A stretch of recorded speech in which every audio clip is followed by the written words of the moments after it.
Alors, on va parler aujourd'hui de mots fléchés. Mais on va jouer, vous avez une grille, et puis vous avez 35 minutes pour la remplir, et puis j'attends que vous ayez fini. Vous voulez pas? Oh. Bon, ah voilà. Alors, votre métier, vous savez? Ah.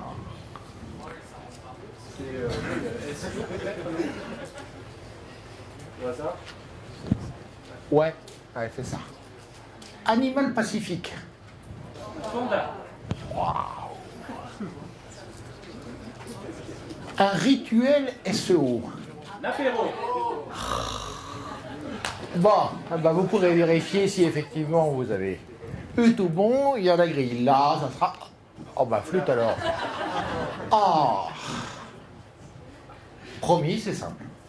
Non, en fait, le seul truc qui est compliqué, c'est de savoir ce que c'est à droite. Le reste, c'est du beurre. Alors, sur certains sites, sur certains blogs, on parle de glissement sémantique, de cocon, de structure de pages qui doivent s'envoyer du jus. Ce jus devant être contextualisé, ou en tout cas sémantiquement relié. Donc là, je vais vous proposer une méthode qui est très simple, et c'est vraiment très vrai, pour effectivement arriver à naturellement lier des pages entre elles. Pour que ça tienne sur l'écran, j'ai pris qu'un tout petit peu de mots-clés, hein. Il n'y en a pas 10 000. Hein. Donc on va partir du principe ici que l'on a un site de musique rock et on a une page à faire ranker musique rock, parce que tout le monde sait que Google nous manipule, on le manipule aussi, donc on rank. On a trouvé des mots-clés apparentés, alors j'insiste bien, des mots-clés apparentés, pas des mots-clés phrase match, c'est-à-dire des mots-clés qui sont ensemble sur une même thématique que vous pouvez avoir par SEMrush, par Google AdWords ou par d'autres outils, mais pas forcément des mots-clés qui comprennent votre mot-clé de départ. D'accord? Bon, ça c'est tout con, on a notre liste. Alors, je précise, première et deuxième colonne, c'est la même, c'est simplement parce que ça fait horizontal, ça tient à l'écran. Donc on apprend que les mots sont des unités lexicales appelées aussi lexis. Notez bien, il y aura peut-être une question là-dessus. Donc, un objectif. On va essayer de transformer cette liste de mots-clés en liste de pages. On va essayer en fait de faire quelque chose avec ça, et de quelque chose qui glisse bien, qu'on puisse même automatiser. Attention, quand je dis automatiser, c'est pas automatiser la création des pages, c'est automatiser la structure de l'arborescence, si vous préférez. Alors, quand je dis qu'on peut coder, vous pouvez avoir 10 000 mots-clés, ça vous crache l'arborescence. Ouais, c'est tout con. Très simple. Alors là, bon... Je sais pas, vous arrivez à lire, moi je suis de travers, je vois pas. Voilà. Donc on fait un peu de culture. Pourquoi je reviens sur lexique? Puisqu'on parle beaucoup de sémantique, de thématique, de lexical, tout le monde mélange tout. Donc soyons un peu précis. Donc on reprend la sémantique, ce qu'on sait du langage et comment on a décidé d'en parler. Lexi, ça peut être un mot, ça peut être une expression, ça peut être effectivement dans certains cas des expressions, des mots-clés composés quand ils ont suffisamment été propagés. Voilà, d'accord? Voilà, ça dépasse un peu. Donc, les expressions clés, alors ce que j'appelle une expression clé, c'est par exemple référenceur Google, tiens, pif, référenceur Google, 2 mots, c'est une expression clé. D'accord? Référenceur tout seul, c'est effectivement une expression, mais qui n'est pas passionnante ici. C'est juste un mot-clé. Hein? Donc on fait la différence entre les deux. Donc, on va s'intéresser à quelque chose qui est effectivement une petite curiosité. Pensez pourquoi les gens tapent, parfois pour préciser une requête, un mot-clé composé. Enfin, donc une expression clé. Pourquoi ils associent acheter, doudou, pas cher? Pourquoi les trois sont-ils associés? Vous avez dedans une action, vous avez dedans un objet, et vous avez une notion de commerce intéressant parce que c'est pas cher. Donc vous avez trois notions. Donc du coup, vous avez quelque part trois idées, trois concepts qui sont associés et sur lesquels il va être naturel de faire un glissement. Et on va voir comment. En bas, il y a un petit exemple de glissement sémantique à l'intérieur d'un même paragraphe que ceux qui ont le courage de lire. Laurent, tu veux le lire? Non, mais tu peux te rapprocher, il ne faut pas être timide. Oh, comment il est? Je lis Ouais. le truc en bas. Ouais. J'aurais pu utiliser. Ah, vas-y, parce que. J'aurais pu utiliser à la place de signification le lexique. C'est la lexique ou le lexique? C'est là. Là, le. C'est pas comme tu veux. La lexique sens. Ça peut être c'est la locu. Voilà. Mais alors, il faudrait préciser en quoi sens et direction sont différents. Et il aurait fallu alors discourir là-dessus, et on aurait perdu un temps fou que celui qui arrive ici a déjà perdu. C'est lourd ta phrase. Notez quand même que discourir n'a rien à voir avec le fait de courir de travers. Ce n'était pas raisonnable, d'ailleurs il faudra aussi définir du coup en quoi raisonnable est différent d'acceptable, bien que conduit dans certaines situations, puisqu'en tout état de cause, il nous arrive d'accepter de ne pas être raisonnable. Il faudra aussi différencier situation de contexte, puisque Nantes n'est pas un contexte. Sérieux, vous lisez ça? T'es sérieux? Salaud, hein. Bon, tout ça pour vous dire que là, ça glisse sévère hein, à l'intérieur d'un paragraphe. On change de thème sans arrêt, mais à chaque fois on a une articulation. C'est-à-dire qu'on, effectivement, sens et signification, et sens et direction, sens et direction en physique, ça. On a le. Alors, il ne faut pas que je dise de bêtises. Le sens est aller-retour, la direction, c'est dans un seul sens. Et je viens de faire une contradiction. C'est-à-dire qu'en fait, Paris-Lyon est une direction, Paris-Lyon ou Lyon-Paris, c'est le même sens. Tout le monde a suivi? En fait, il n'est pas, c'est ce qu'on appelle non orienté. Un sens n'est pas orienté. Une direction l'est. Et de même, le terme sens a aussi signification. Donc on voit bien que le mot sens en lui-même, il est difficile à manipuler, puisque selon le contexte de la page, on va se retrouver à utiliser un truc qui peut-être ne sera pas compréhensible dans l'immédiat. D'accord? Donc là, je me suis simplement amusé à glisser pour rigoler, et puis ça fait passer 5 minutes. Hop. Donc,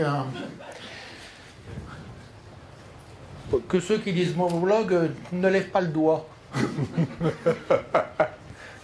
Ah, bon alors il y en a un. Bravo. Donc, la petite liste tout à l'heure, là, on l'éclate, on enlève les deux machins, on a une liste donc de petites unités. Hein. Tout le monde m'entend bien parce que j'ai un problème en général avec les micros. Ou c'est eux qui m'aiment pas, je sais pas, mais. Donc là, on a chanson connue, je vous remets pour que vous resituiez. Marche pas ce truc-là. On avait ça au départ, pop, rock, musique rock. Ça, c'est des expressions clés que j'en. Hein, d'accord? Ça pas rockstar. Mais attends, c'est fait exprès. Hein. C'est fait exprès. Non, c'est pas le fait. C'est pas exprès que ça n'y est pas. Ce choix de mots-clés est fait exprès pour rockstar. Hop, c'est pas dans le bon sens, dis donc. On remonte le temps. Non mais c'est con, en fait, il n'y a que marche avant et marche arrière, c'est pour ça que j'y arrive pas. Donc, on fait un tableur Excel, dans lequel on met à gauche nos expressions clés. Alors ça, c'est la version humaine pour permettre de comprendre, si on le code, on ne le fait pas comme ça. On met donc nos mots-clés, donc pop, on a vu quand même musique pop, tout ça. Et puis horizontalement, on prend les grains, en fait, hein, les différents grains, donc chansons connues, groupe, au pluriel, je m'en fous, hein, pour moi c'est pareil. Musique A. Je le sépare de musique, parce que le musique avec un C a une connotation anglaise. On ne va pas parler tout à fait des mêmes choses quand on utilise musique à l'anglaise, même si c'est sur un site français. Playlist, pop, rock, voilà c'est pareil, le pluriel on s'en fout, et style. Et quand deux mots se trouvent ensemble dans une expression clé, je vais faire une croix. Typiquement, rock, il se trouve qu'avec rock, mais pop rock se trouvent ensemble. Donc je fais une croix dans pop, sur la ligne de pop rock, et de même. Alors, vous allez me dire, pourquoi faire un tableau? Est-ce que je l'explique? Disons que vous prenez la colonne, si vous ne comprenez pas cette partie-là, c'est pas grave. Si vous prenez la colonne qui a le plus de croix, vous la mettez la plus à gauche, puis vous cherchez à droite, puis vous reprenez la colonne suivante, etc. C'est ce qu'on appelle une combinaison. Bon, vous comprendrez ensuite. Vous mettez des croix. Chanson de rock, j'ai chanson et j'ai rock. Ok? Donc je peux aussi bien dire que chanson est associé avec rock que rock associé avec chanson. Hop. On bulle. De chaque unité, de chaque petit mot, je vais vers une page. Alors pour l'instant, je ne sais pas ce que je vais dans ces pages, remarquez bien. N'oubliez pas, on manipule Google, n'est-ce pas? Ça y paraît. Donc, la page au centre musique rock est la page que je veux cibler. Elle n'est pas forcément dans les mots-clés, je ne l'ai pas forcément mis. Donc, j'ai mes différentes bulles qui reprennent les couleurs d'avant. D'accord? Ok? Et maintenant, je fais ça. Je remplace chaque croix qui est dans le tableau par une flèche. D'où le mot. Ah, ouf, il y en a deux qui suivent. Donc, bon, là c'est facile. Musique rock, c'est assez naturel de les rajouter. Ils ne font pas partie du système d'avant, c'est rajouté parce que c'est ma page. Voilà. Donc, ici j'ai des liens, je vois que donc, comme ça, je peux me dire, tiens, j'ai personne qui, par exemple, lit chanson à playlist. Dans mes mots-clés, j'ai pas. Par contre, chanson est liée à rock. Bon, ok. Musique, pareil. Playlist, c'est lié à pop, mais c'est pas lié à style. Dans mon choix de mots-clés. Bon. Par contre, autant quand vous faites, vous, votre sélection, la raison peut être liée à votre choix, mais si vous cherchez tous les mots-clés et les expressions, vous verrez qu'il y a des choses très bizarres. Il y a des associations qui ne se font pas. Donc, si vous recherchez 10 000 mots, vous ne donnez pas de limite, vous recherchez 10 000 expressions clés ou 20 000, enfin, tout ce qu'il y a de disponible, vous verrez qu'il y a certaines pages qui ne peuvent pas être liées entre elles. C'est pas naturel. Et là, qu'est-ce qu'on fait? Au miracle, et ma conf est finie. C'est trop. Je mets mes expressions clés sur mes liens. Et maintenant, il me reste à trouver qu'est-ce que je vais dire sur la page playlist, qu'est-ce que je vais dire sur ma page chanson. Alors, je vais vous aider, puis ensuite on va faire circuler le micro, puis vous allez donner des petites idées. Par exemple, pop. Je vois que pop, je vais avoir playlist pour rock, pop rock, musique. Bon, je peux parler effectivement. Il faudra que je fasse un lien avec Play Rock dedans, musique pop, playlist pop rock. Il faudra que je fasse des liens, donc il faut que ma page parle du pop et peut-être même de la mode pop, de différentes choses qui sont passées, dont la musique pop, le pop rock, et voir si on veut des playlists. Alors, je trouve une idée de page et que je fasse cette page. Idem pour le style. Je vois que style doit être lié à style rock. Je vais faire une page sur les styles musicaux. Peut-être que je vais parler de Mozart là-dedans, après tout. J'ai le droit. Par contre, à un moment, il faudra que je parle du style rock. Et du coup, j'ai un lien naturel qui va se faire. Alors maintenant, qui veut se lancer par exemple? Allez, pour playlist, tiens. Soyez pas timide, c'est facile. Voilà. C'est trop dur? Oh. Ah. Playlist. La title, ça suffira, en gros.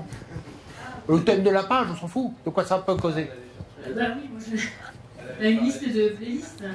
Oui, c'est-à-dire qu'est-ce qu'on pourrait mettre dans une page qui fasse un lien naturel vers le pop et vers rock en utilisant les mots-clés playlist pop rock et playlist rock. Une sélection de playlists. Par exemple, impeccable. On va sur chanson maintenant. Oh, celle-là est très compliquée. Chanson, qui a une idée? Oups, décidément. C'est Parkinson. Ah.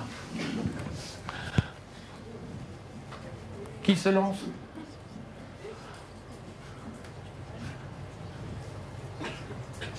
Chanson. Ouh. Bon, il est tard, mais quand même. Je donne juste la titre là. Ouais. On pourrait faire un point sur les chansons paillardes. À condition qu'il y ait des chansons paillardes en rock. Attends. Oui, parce qu'il faut quand même à un moment trouver une raison d'en parler, quoi, quand même, hein. Bah. Mais ça ne m'étonne pas que tu parles des chansons paillardes, par contre. Ça sera sans doute un texte très naturel. Enfin, vous avez compris en gros le principe. On a... Quelqu'un d'autre vous laisse lancer sur un des autres mots-clés? Moi, j'ai Allez. une question. Pourquoi tu as des notes intermédiaires musique rock entre, donc, par exemple, musique et musique rock, ou rock et musique rock? En bas, là? Là? Parce que ça, c'est ma page, et je sais que je vais devoir la lier, et ça, ce sont des liens, c'est ce que je veux faire au final. C'est-à-dire que je veux créer un système qui soit autour, et qui m'alimente une page de musique et une page de rock, pour alimenter musique et rock, puisque musique est composée de musique et de rock. Voilà.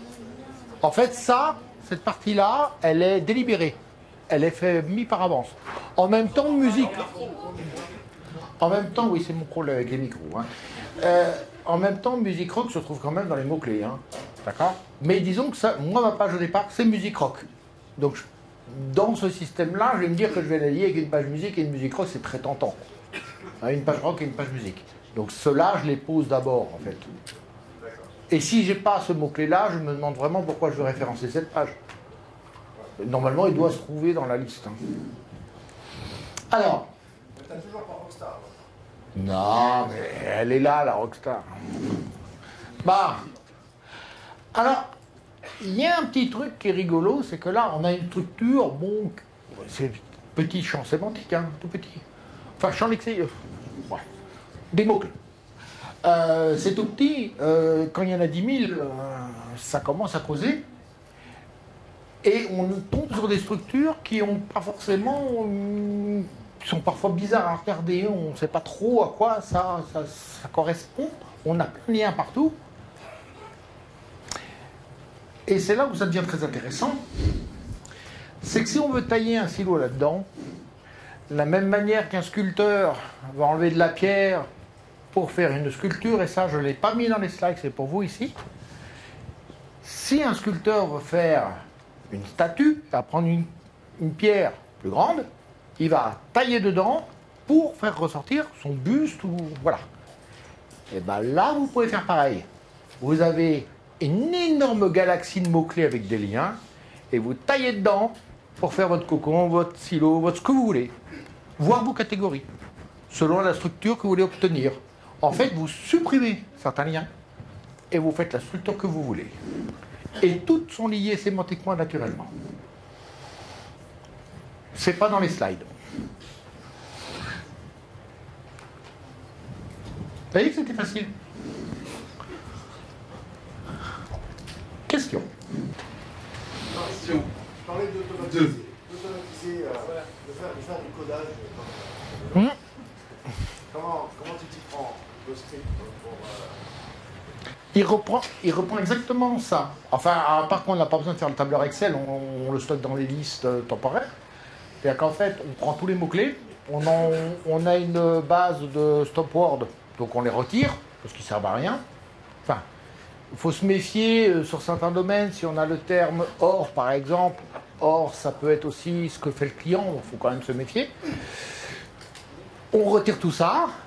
Et puis, on crée, en fait, ni plus ni moins, un lien, comme on l'a fait là. Après, c'est de l'algorithme, c'est enfantin. On n'a pas de besoin, quand on le fait par du code, on n'a pas forcément besoin d'avoir une représentation visuelle. On crache les résultats, point barre. Par contre, si on veut effectivement, une fois qu'on a fini, si on veut cracher une structure, il y a des représentations en machine, des nœuds, des graphes et autres. Vous prenez un bouquin du groupe Roseau, vous faites un graphe dedans, et puis il vous crache le cocon. Hein. Enfantin.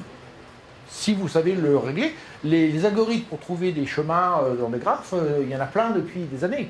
Il n'y a même pas besoin de les inventer, ils existent. D'ailleurs, c'est comme ça que fonctionne le protocole Internet. Pour essayer de trouver un chemin à travers les différents répétiteurs et autres, il y a un algorithme qui... Tiens, on va poser une question. Qui faisait de l'Internet du temps où il y avait Numéris?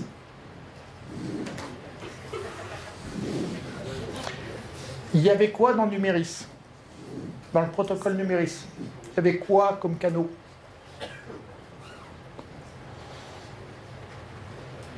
Vous aviez deux canaux 64K et un qu'on appelait le sémaphore de 8 kg qui trouve le chemin. Donc il y avait d'abord une première requête, zoup, qui trouvait le chemin, plus court pour aller d'un serveur, d'un point sur la planète jusqu'à un autre. Il revenait avec le chemin sur tous les serveurs qu'il avait trouvés et les données pouvaient repartir dans la foulée. Il y avait donc une espèce de reconnaissance, un éclaireur qui partait pour trouver le chemin. Donc les algorithmes, ils ne sont pas tout jeunes, ils existent depuis des années. Il y a des gens qui font, EDF en a plein, parce qu'ils ont le problème tous les jours. Télécom, France Télécom en a plein, il y a plein de bouquins là-dessus. Si vous voulez vous faire un truc qui taille dans un gros paquet de choses liées, il n'y a qu'à s'inspirer. Après, c'est votre développeur, hein, c'est son problème. C'est pas compliqué. Christian, je suis désolé, j'ai rien compris. Oh! Je suis désolé, en plus c'est moi et j'ai bien essayé de tout lire et d'écouter, mais je crois que j'ai vraiment rien compris. J'aimerais que tu me donnes une technique simple pour savoir si ma page va pouvoir ressortir sur un mot-clé seulement en étudiant la page. Ça n'a rien à voir avec le sujet de la conf? Justement, en fait. Ah! Non, parce que si tu pensais que c'était ça aujourd'hui, c'est normal que tu n'aies rien pigé. D'ailleurs, c'est pareil, hein, il n'y a pas de recette de gâteau au chocolat dedans. Donc celui qui veut trouver dedans, il n'y a pas. Ok, merci, du coup j'ai toujours rien compris. Non, mais là, si tu veux faire pousser une page comme ça, c'est un premier... Alors, à noter quand même une chose. Je peux répondre? Ouais. Le plus important que le contenu de la page, c'est l'environnement de la page. Donc, qu'est-ce qui nous pousse au cul de cette page? La page parfaite, tu ne vas pas la... La page parfaite, à la limite, on s'en fout, c'est l'environnement de la page le plus important, beaucoup plus important que la page elle-même. Ça, ce sont plusieurs pages. Ouais, ça j'ai bien compris. Ouais. Après, le reste, c'est bateau, c'est ce qu'on fait d'habitude. Et du coup, tu crées une page par mot, quoi. Ouais, c'est des Par nodes. unité. Donc, tu as une page au centre. Si tu veux faire ranker cette page, il faut du lien. Oui, d'accord. Tu as compris, quoi. Ouais, Il y avait c'est qui ça, fallait- j'avais compris qu'il y avait une autre Il faut un site web aussi. Donc, enfin, tu sais bien que c'est du lien qui va pousser une page. Ah ouais, ok. Bon, ok, donc là, c'est un système pour faire des liens entre les pages, mais ces liens sont sémantiquement intéressants. Et si le moteur va voir que derrière la page, il y a justement de l'intérêt, c'est pas que la page en elle-même, c'est qu'est-ce qu'il a lui pose derrière. D'accord. Que ce soit on-site ou off-site d'ailleurs. Donc, Et du coup, tu vas quand même t'intéresser à vraiment tous les mots qui sont autour du mot-clé que tu veux traiter, quoi. C'est l'idéal. Même s'ils sont ultra génériques, quoi. Genre, Non, physique, non. c'est une démonstration là. Là, c'est une démonstration. Non. On doit s'intéresser à tous les mots-clés qui sont concernés par le site et qui sont dans le thème. On va pas aller surfer, moi, je sais pas, sur les mots-clés qui n'ont rien à voir. Bien entendu que tu ne prends pas le dictionnaire. Tu prends les mots-clés de ton domaine. Sur certains domaines, tu en auras peut-être 200 parce que c'est quelqu'un qui est sur une niche. Puis sur d'autres, il y a qu'embarras du choix.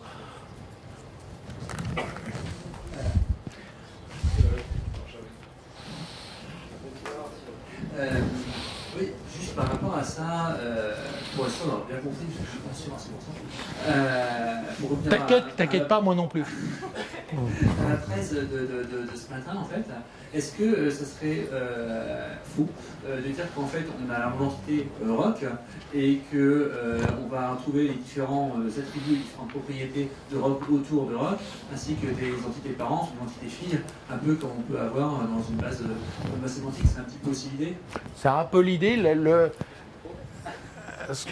L'avantage que ça a ici, c'est qu'on va éviter certains liens. Certains liens ne vont pas se produire. Toi, humainement, tu vas peut-être avoir envie, par exemple, de faire un lien entre playlist et musique tout court. Et finalement, ce lien n'existe pas dans les expressions des internautes. C'est-à-dire qu'il n'y a pas de rapprochement qui s'est fait dans le moteur. Donc là, ça te permet de garder ce qui marche. Ensuite, tu n'es pas obligé de tout exploiter. Tu peux tailler dedans pour ensuite en raisonner en termes de structure réelle. Ou bien, d'ailleurs, tu as certains cas où c'est très rigolo. Tu fais ça sur d'immenses champs sémantiques et tu as directement un silo. Parce que tu as des thématiques qui sont très rodées. Où les gens, t'as vraiment... c'est très structuré. Voilà. Quelqu'un a une dernière question pour suivant? Là derrière. Vas-y, ils veulent m'achever là. Allez. Non, mais c'est juste histoire de faire un peu de sport. On se sent bien, on demande, hein, on donne ce que tu veux, c'est tout. Non, en fait, moi, il y a une question que je me posais là par rapport au tableur Excel que tu nous as montré. En fait, c'est comment ce que j'ai pas compris, c'est comment tu orchestres ta segmentation. Qu'est-ce que tu décides, ce qui doit aller dans l'entrée de tes colonnes, comment tu fais ton split. Là, j'avoue qu'à ce stade-là, il y a un truc qui bloque. C'est parce que tu n'avais pas les slides suivants. Alors, ici,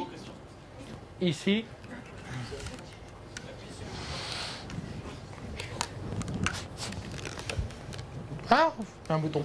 Alors donc,